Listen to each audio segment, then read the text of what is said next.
Assalamualaikum warahmatullahi wabarakatuh. Perkenalkan, kami dari kelompok 1E ingin membawakan materi mengenai pencernaan dan penyerapan protein dan lemak. Adapun teman kelompok saya ada Marsyanda Bebiana Angkun, ada Farah Afrani, ada Isni Azhara, dan ada Musrianti juga Arna Ramang.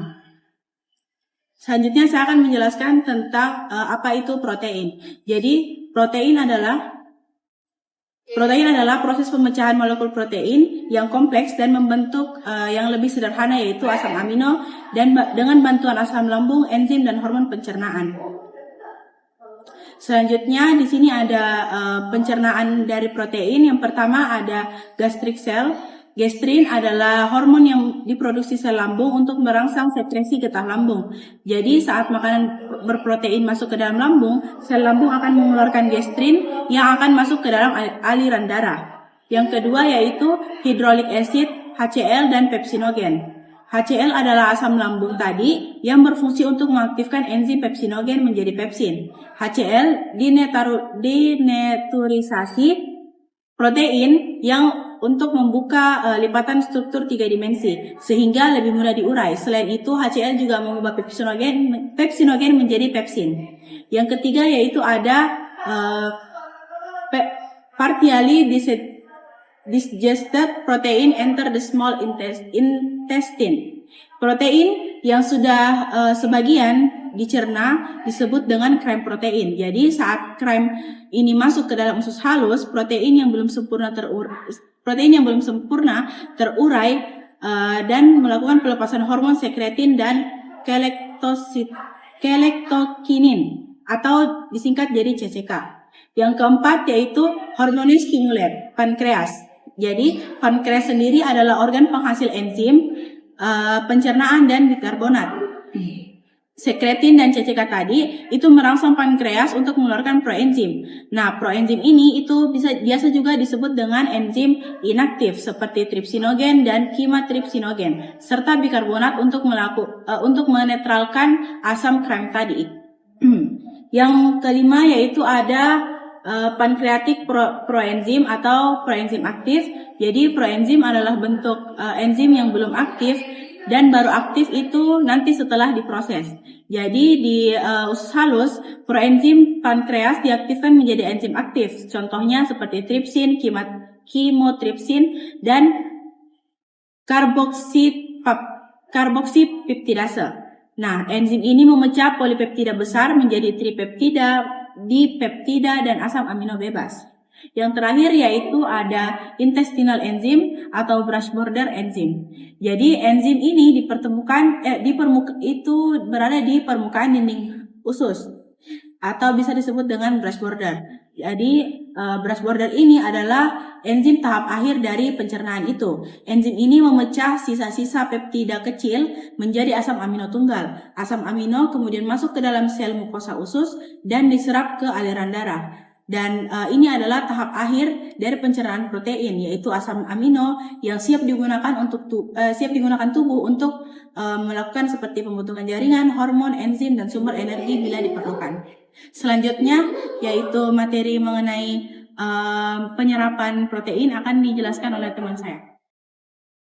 Perkenalkan, nama saya Isni Azhara Sumardi. Saya akan membahas materi tentang transport ke sirkulasi. Adapun gambar pada layar menunjukkan berbagai sistem transportasi asam amino yang bekerja di membran basolateral sel usus halus. Fungsinya adalah untuk memindahkan asam amino hasil pencernaan protein dalam sel usus menuju ke aliran darah sehingga bisa diedarkan ke seluruh tubuh. Yang pertama yaitu sistem L atau antiport yang mengangkut asam amino besar dan netral seperti leusin, metionin, fenilalanin, isoleusin, tirosin, dan triptofan. Yang kedua yaitu sistem T, yang dimana sistem ini khusus untuk asam amino aromatik yaitu fenilalanin, tirosin, dan triptofan. Yang ketiga yaitu sistem X, sistem Xy minus, yang dimana sistem ini memindahkan glutamat dan cysteine. Yang keempat yaitu sistem A atau Na+ symport, yang dimana sistem ini mengangkut asam amino netral kecil seperti alanin, serin, metionin, histidin, dan asparagin. Kemudian sistem ASC, yang dimana sistem ini mengangkut asam amino rantai pendek seperti glisin, alanin, serin, treonin, dan cysteine. Selanjutnya yaitu sistem Y. Sistem Y+, yang dimana khusus untuk asam amino bermuatan basa seperti arginin, lisin, dan histidin. Selanjutnya yaitu sistem YL+, yang dimana ini bisa memindahkan asam amino basa maupun netral, contohnya lisin, leusin, cysteine dengan bantuan ion natrium. Kemudian ada sistem GLY, yaitu sistem ini hanya untuk glisin menggunakan bantuan ion Na+ dan ion klorida. Kemudian yang terakhir yaitu sistem N, yang dimana sistem ini memindahkan glutamin, asparagin, dan histidin dengan cara menukar ion Na+ masuk ke dalam ion H+. Kesimpulannya yaitu pada tabel ini menjelaskan bahwa setiap asam amino diserap melalui sistem transportasi yang berbeda-beda dengan mekanisme tertentu, yaitu bergantung pada ion atau tidak, yang dimana jenis asam amino netral, basa, aromatik, kecil, dan besar itu memiliki sistem transporternya masing-masing, yaitu antiport, uniport, atau symport dengan ion Na+ atau ion klorida. Hal ini memungkinkan absorpsi asam amino dari enterosit ke dalam sirkulasi darah secara efisien sesuai kebutuhan tubuh. Sekian dari saya kembalikan ke teman saya. Baik, saya Marcanda Bebe Ranggun, saya akan menjelaskan mengenai apa itu lemak. Jadi dapat diketahui bahwa lemak merupakan cadangan energi bagi tubuh. Nah, selain menjadi cadangan energi, lemak dalam tubuh juga berperan penting, yaitu seperti tempat penyimpanan energi, perlindungan organ, isolator panas, komponen penting tubuh. Jadi lemak bukan hanya soal energi, tapi juga berperan penting dalam struktur perlindungan dan fungsi tubuh.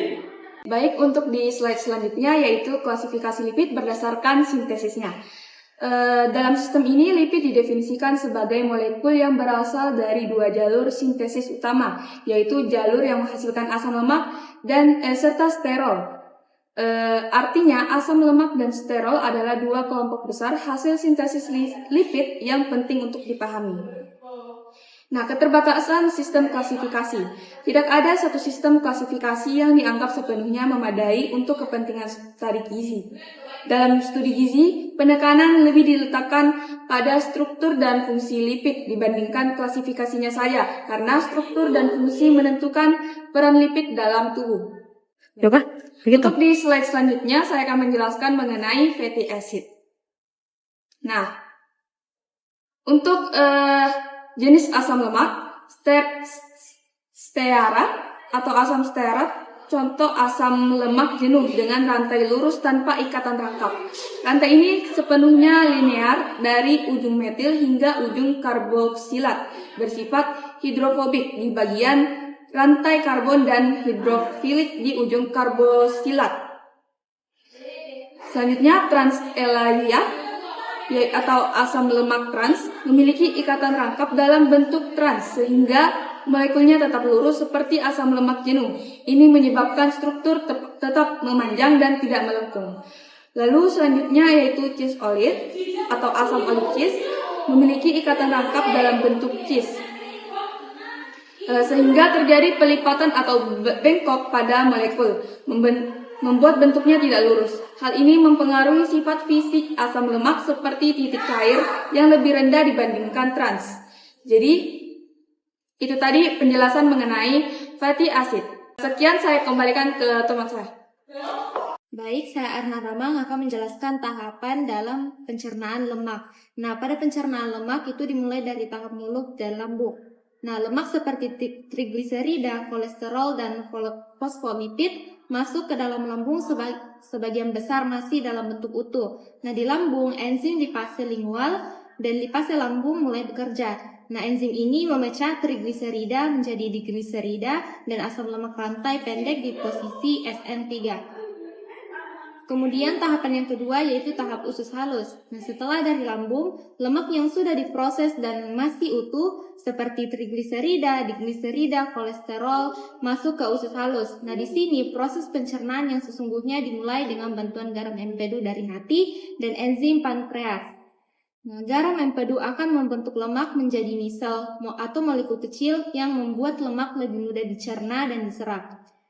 Enzim pencernaan dari usus halus dan pankreas kemudian akan memecah lemak. Nah, asam lemak rantai pendek dan rantai sedang tidak perlu bergabung dengan misel dan bisa langsung diserap oleh sel-sel khusus seperti enterosit melalui difusi. Selanjutnya yaitu penyerapan. Pada penyerapan lipid, proses perpindahan hasil pencernaan lipid dari lumen usus melewati membran Bruce border masuk ke enterosit. Nah, setelah masuk, lipid di eresterifikasi atau dibentuk ulang menjadi trigliserida, monoglycerol, lisofosfolipid, lalu dilepas ke sirkulasi. Adapun mekanisme penyerapan asam lemak monoglycerol lisofosfolipid yaitu memiliki dua model utama. Pertama, difusi pasif.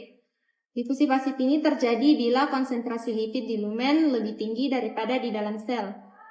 Difusi ini didukung sifat amfipatik lipid sehingga bisa bergabung dengan membran dan juga melibatkan pergeseran posisi asam lemak dalam fosfolipid membran. Kemudian transport protein dependen. Nah, transport protein dependen ini melibatkan protein pembawa spesifik. Contoh utamanya yaitu CD36, transporter utama asam lemak di Bruce border enterosit. CD36 juga ada di berbagai jaringan tubuh, bukan hanya usus. Nah, adapun misel berperan dalam penyerapan lipid di usus. Misel ini berperan sebagai vektor transportasi bagi produk lipid hasil hidrolisis seperti monoglycerida, asam lemak bebas rantai panjang, lisofosfolipid, kolesterol, dan vitamin larut lemak menuju enterosit usus kecil. Misel mengemas komponen lipofilik tersebut agar bisa larut dalam fase luminal usus sehingga dapat diserap masuk ke dalam enterosit secara difusi pasif. Kemudian ada silomikron. Silomikron ini berperan sebagai kendaraan utama pengangkutan lipid, terutama trigliserida, dari usus ke seluruh tubuh melalui sirkulasi limfatik dan kemudian darah. Silomikron ini adalah lipoprotein yang terbentuk di eritrosit usus setelah lipid diserap, di mana lipid tersebut diesterifikasi menjadi trigliserida. Baik, sekian dari saya alihkan ke teman saya. Perkenalkan, nama saya Musranti. Di sini saya akan menjelaskan tentang transport ke sirkulasi, di mana oksidasi asam lemak yang teraktivasi terjadi di dalam mitokondria. Namun, asam lemak yang sudah berbentuk HCl, CoA tidak dapat melewati membran dalam mitokondria.